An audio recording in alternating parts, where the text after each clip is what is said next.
Bismillahirrahmanirrahim. Assalamualaikum warahmatullahi wabarakatuh. Saya Ayu Aja, kelas PAI 5A, belajar dan pembelajaran PAI 2. Di sini saya akan menjawab pertanyaan-pertanyaan tentang seputar UAS. Pertanyaan yang pertama yaitu mengapa pembelajaran perlu perencanaan? Ya, jawabannya itu sangat penting. Ibaratnya perencanaan ini seperti peta, dan pembelajarannya adalah ketika kita yang hendak pergi ke suatu tempat. Jika kita tidak tahu arah, kita harus menggunakan peta kan. Nah, karena takutnya nanti tidak sampai pada tujuan.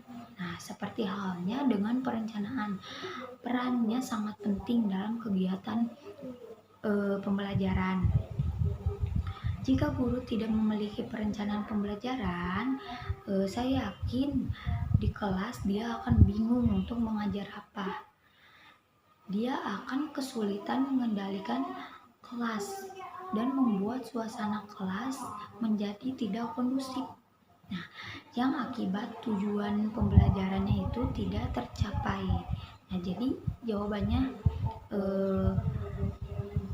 perencanaan pembelajaran itu sangat penting. Nah, itu untuk nomor 1. Dan pertanyaan yang kedua adalah apa yang menjadi dasar atau landasan perencanaan pembelajaran PAI? Nah, jawabannya landasan Islam itu terdiri dari beberapa. Yang pertama Al-Quran, As-Sunnah, dan Ijtihad. Al-Quran. Yang pertama Al-Quran.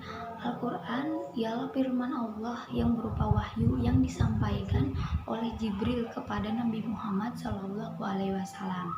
Di dalamnya terkandung ajaran pokok yang dapat dikembangkan untuk keperluan seluruh aspek kehidupan melalui ijtihad.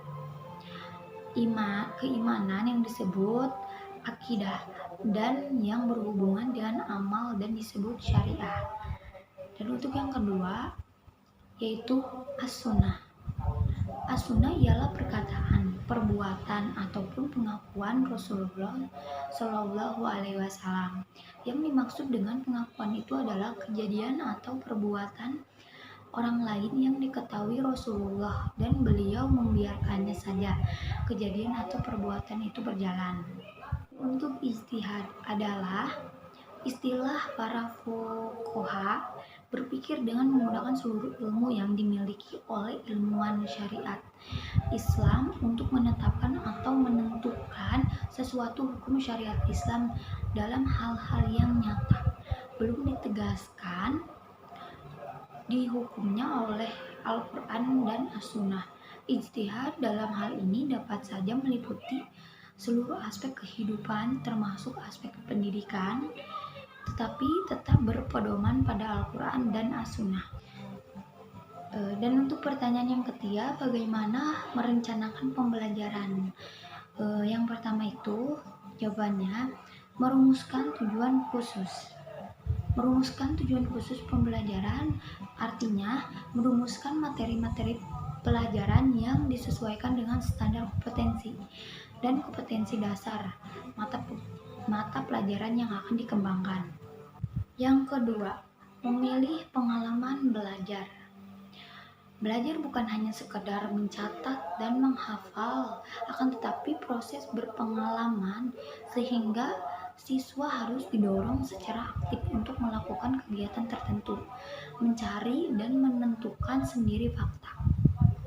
Dan untuk yang ketiga, menentukan kegiatan belajar mengajar. Menentukan kegiatan belajar mengajar yang sesuai pada dasarnya dapat dirancang melalui pendekatan kelompok atau pendekatan individual. Dan yang keempat, menentukan orang yang terlibat dalam proses pembelajaran.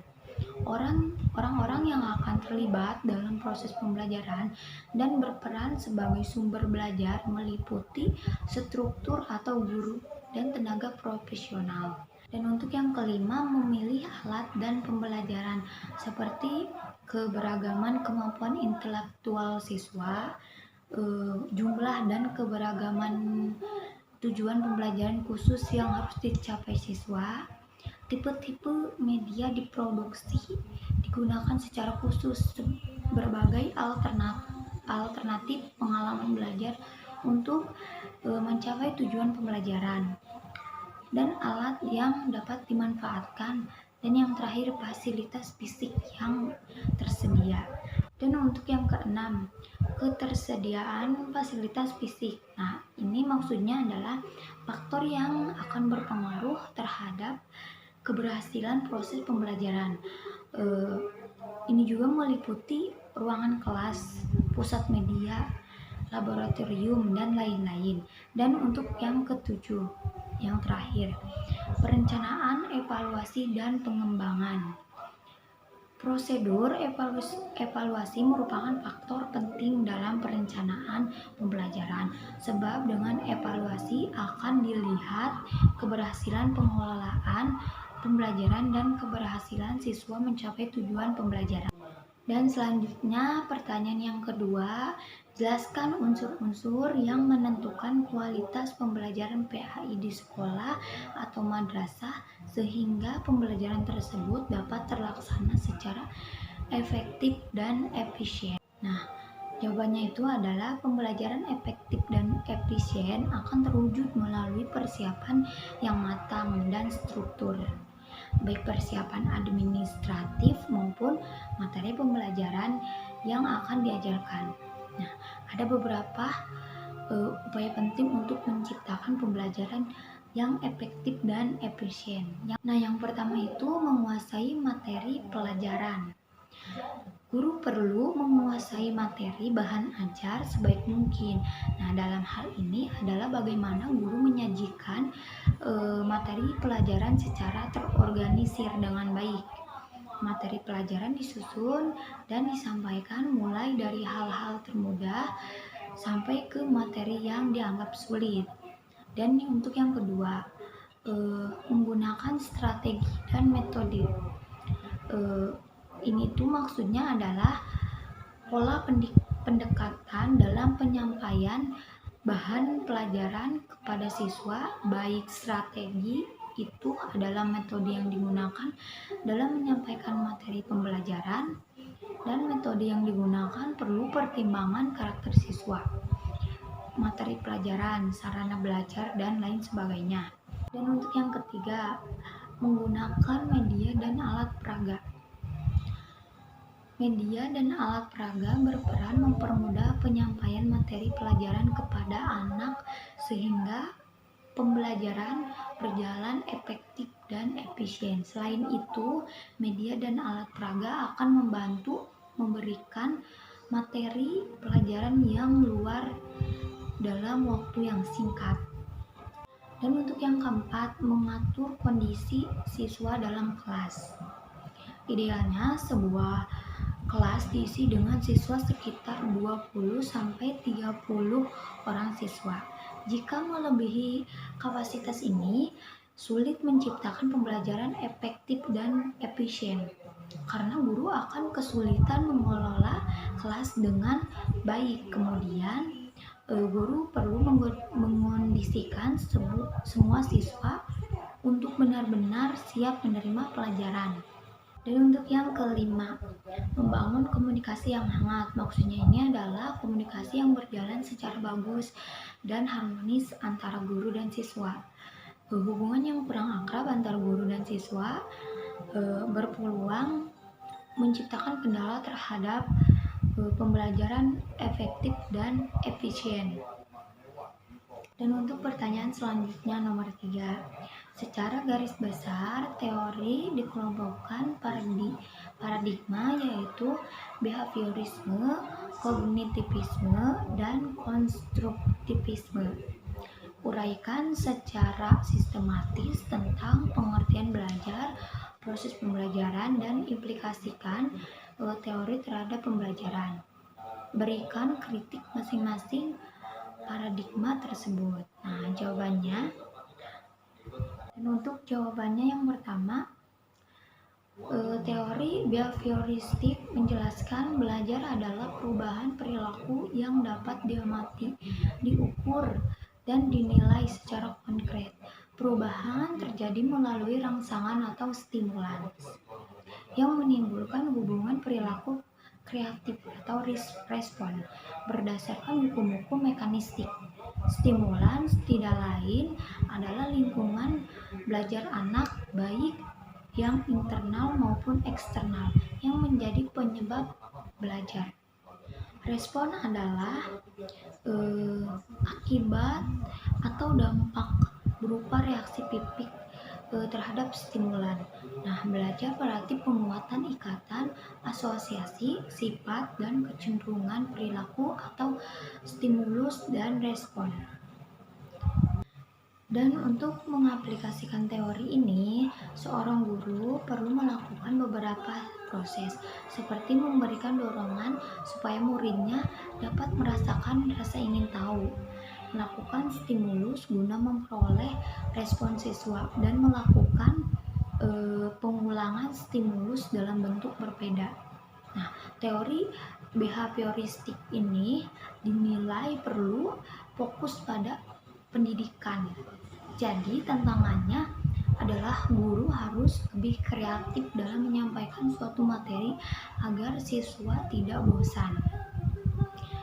Nah, dan untuk implikasi teori behavioristik atau behaviorisme ini dalam pembelajaran, yaitu dari asumsi bahwa belajar merupakan perubahan perilaku sebagai akibat interaksi antara stimulus dan respon.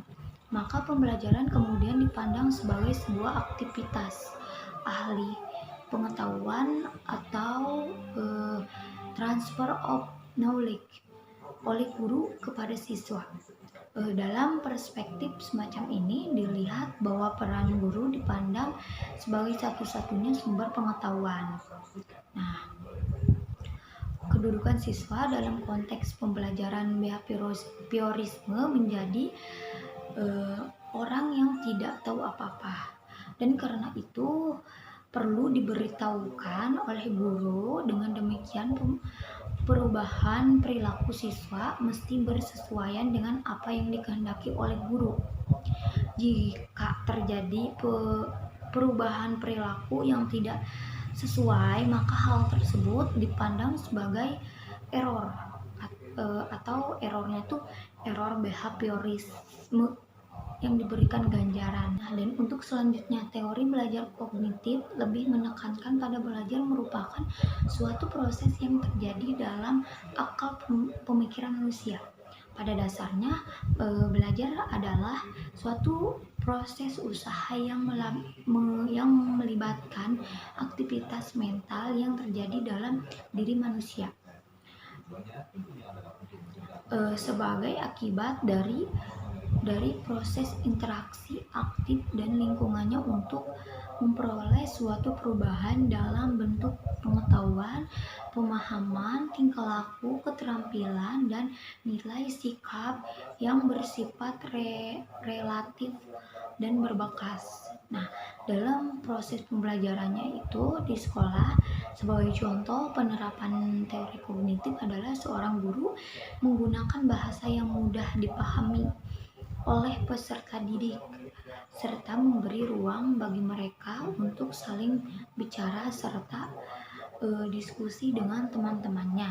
Nah, dan untuk implikasi teori kognitif ini dalam pembelajarannya itu, bagi para penganut aliran kognitif, pembelajaran dipandang sebagai upaya memberikan bantuan kepada siswa untuk memperoleh informasi atau pengetahuan baru melalui proses discovery dan internalisasi.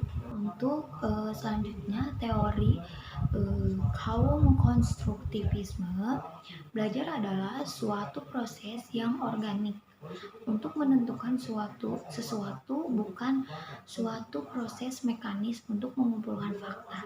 Dalam konteks yang demikian, belajar yang bermakna terjadi melalui refleksi, pemecahan konflik pengertian, dan selalu terjadi pembaharuan terhadap pengertiannya yang tidak lengkap. Nah, dan untuk implikasi teori konstruktivisme ini dalam pembelajarannya, yaitu mengajar bukanlah kegiatan memindahkan pengetahuan dari guru kepada siswa, melainkan suatu ciptaan suasana yang memungkinkan siswa membangun diri sendiri pengetahuannya.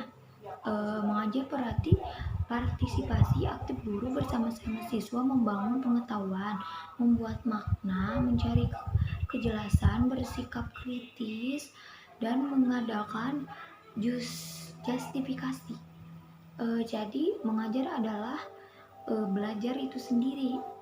Menurut prinsip konstruktivisme ini, guru berperan sebagai mediator dan fasilitator yang membantu agar proses belajar siswa berjalan sebagai semestinya.